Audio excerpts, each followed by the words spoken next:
জয় মা ভবতারিণী। বাইসে থাকতি আজকে দুচোখ ভরে স্বর্গ দেখলাম, সাথে খালাম অমৃত সমান প্রসাদ।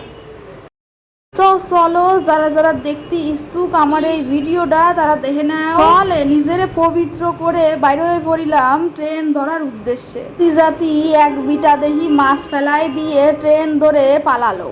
যাচ্ছিলাম মার পুজো দিতে, সেখানে কি আর মাছ নিয়ে যাওয়া যায়? তাই তো বাধ্য হয়ে ফেলাই দিয়ে আমরা ট্রেন ধরে চলে আসলাম দক্ষিণে। আজকের আকাশটাও ছিল বেশ সুন্দর, আর এখানের পরিবেশ তো এক কথায় ওয়াও। এমন কিছু না, নিজের ভবিষ্যৎটা কেমন যেন চোখের সামনে ভাইসে উঠলো। চোখটা কসলায় নিয়ে দেখলাম চলে আইছি মার মন্দিরের পাশেই। এরপর হাঁটি হাঁটি চলে গেছিলাম এক সিটিং বাজের দোকানে। সিটিং বাজার যাবি কোয়ানে সিটিং বাজি করে সব তো দেখার জন্যই আছে ওপরে।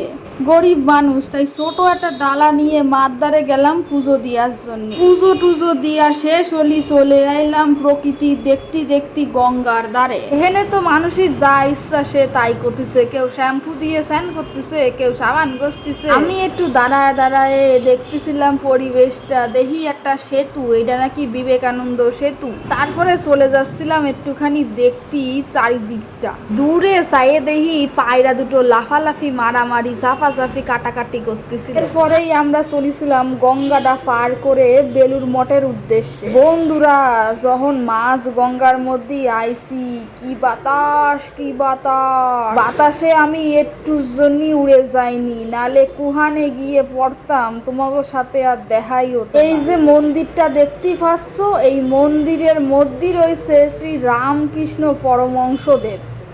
তার দর্শনের উদ্দেশ্যেই আমরা যাচ্ছিলাম মন্দিরের ভিতরে। সত্যি কথা কতি, দক্ষিণেশ্বরেও সে শান্তি পাইনি যে শান্তি এই মন্দিরের মধ্যেই আমি পাইছি। মন্দিরের চারিধারে ঘুরে ঘুরে ঘুরে ঘুরে দেখতেছি, আর মনটা পুরো শান্তিতে পরিপূর্ণ হয়ে যাচ্ছে। পরিবেশটা এত পরিষ্কার পরিচ্ছন্ন করে রাখিছে, যার চকচকে আলোতে মনের অন্ধকারগুলো পরিষ্কার হয়ে গেল। সারদা ভবনের সামনে ছিল কতগুলো হাতির বাচ্চা, জাগোর সাথে একটুখানি ভিডিও না নিলে হতো। এরপরে আটতি আটতি যখন সারদা ভবনের মধ্যে এসে পড়লাম, মনে মনে ভাব দিলাম আমি কি স্বর্গে এসে পড়েছি।